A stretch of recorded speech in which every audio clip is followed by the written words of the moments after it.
छोटे सरकार, महाराज दरबार आ रहे हैं, हम लोग उनका इंतजार करते हैं।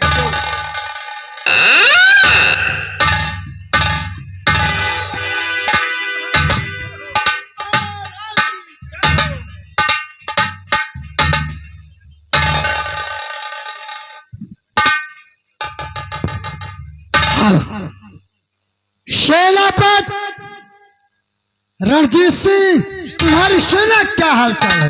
महाराज, हमारी सेना बॉर्डर पर दुश्मनों का मोर्चा लेने के लिए हरदम तैयार रहती है।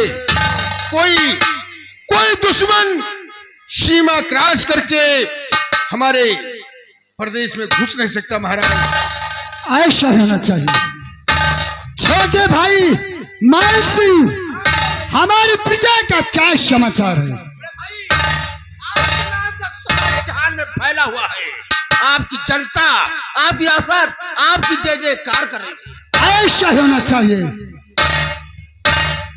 दरबारियों, इस समय क्या हो रहा है? मेरे जिंदगी के मालिक, मेरे सर पे हाथ रख दो, आपकी आने की खुशी में मेरा दम निकल न जाए। आपका जितने दरबार में आपके जय जयकार हो रहा है मालिक, कोई परेशानी कोई दिक्कत नहीं है। ऐसा होना चाहिए। खुश रहो।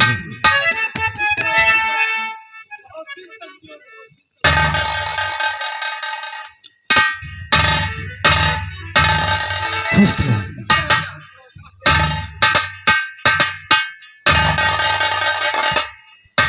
पिताजी, मैं आपसे कुछ कहना चाहता हूँ। बेटा, तुम कहना क्या चाहते हो? शौक से कहो।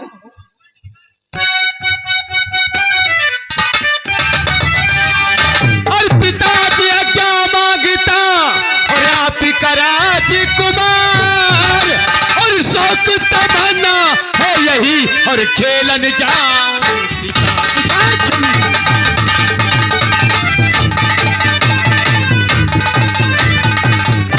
और शौक तमन्ना है यही, और खेलन जाओ।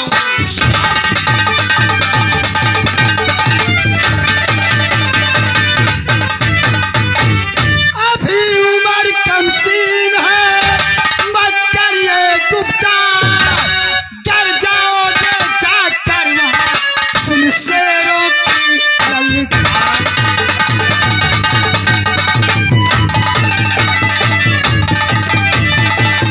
तो बालेपन में राम ने और दीना रावण मार, और श्री कृष्ण ने कंस को मारा। चाचा जी दिल में करो तो विचार।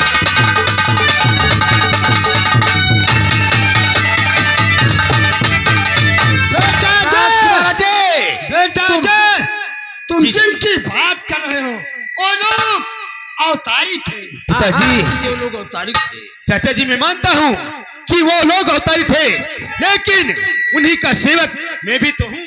क्यों नहीं? बड़े भाई, मैं चाहता हूँ राजकुमार अजय को शिकार खेलने की याद दिया जाए। छोटे भाई मान सिंह, तुम्हारे कहने से हम राजकुमार अजय को शिकार खेलने के लिए आदेश देंगे, लेकिन बेटा अजय इतना ध्यान रहे, सूरज डूबने से पहले महल वापस चले आना। पिताजी, हम सूर्य डूबने से पहले महल जरूर पहुंच जाना चाहूंगा, लेकिन मैं चला जाता हूँ। ठहरो। बड़े भैया, आप शिकार करने जा रहे हैं जी भाई, लेकिन सूरज डूबने से पहले रात महल वापस आ जाना। छोटे भाई विजय, हम सूरज डूबने से पहले महल जरूर पहुंच जाएंगे।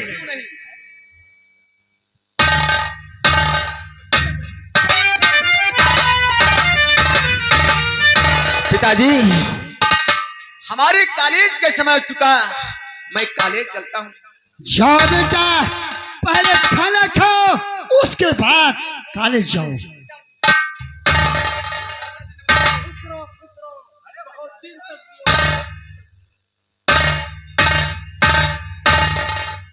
सेनापति रणजीत सिंह, तुम जाओ अपनी सेना की देखभाल करो।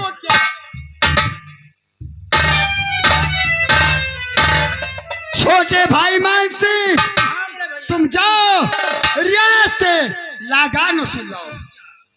सिपाही कितनी बरसात मेरे साथ आओ, हमें तुम्हें प्रजा से लगान वसूल करना है। मेरे साथ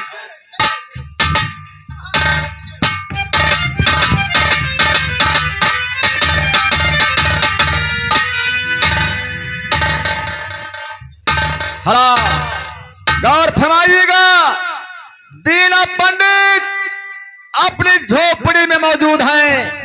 तब तक दीना पंडित की बेटी तारा अपने पिता के पास पहुंच रही है। तारा, अभी तक हमारी बेटी झोपड़ी में नहीं है।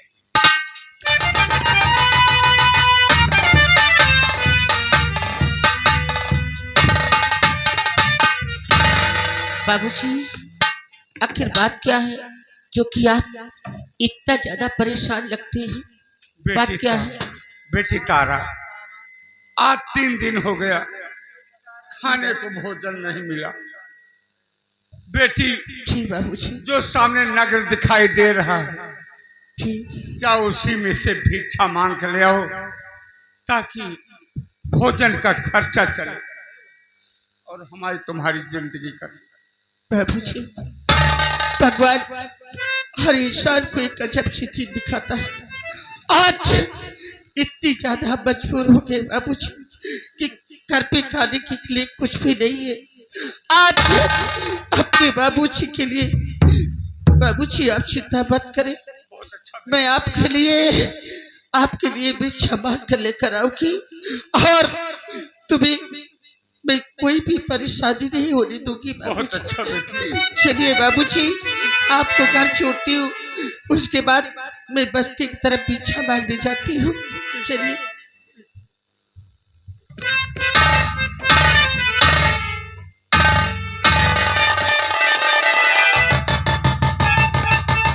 हला इधर तारा अपने पिता से इजाजत लेकर गांव की तरफ भिक्षा मांगने जा रही है। उधर राजकुमार अजय सिंह अपने पिता से इजाजत लेकर बियाबान जंगल में आखेट करने जा रहे हैं। फिर आप लोगों के सामने तारा की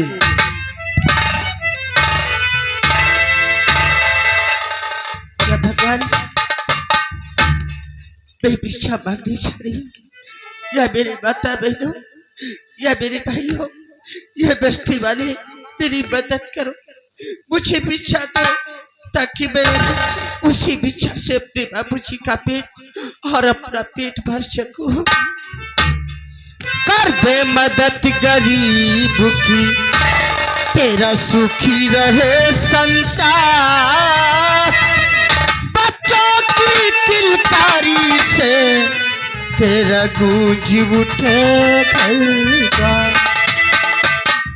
औलाद वालों फूलो फलो, औलाद वालों फूलो फलो, औलाद वालों फूलो फलो, औलाद वालों फूलो फलो।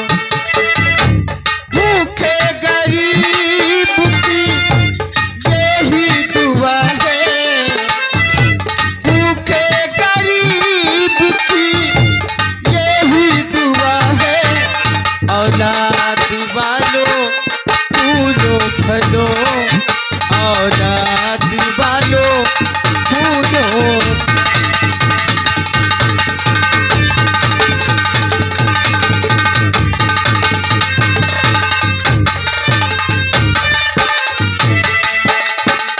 पैसे दो पैसे में तुम्हारा कुछ न घटेगा दौलत वालों,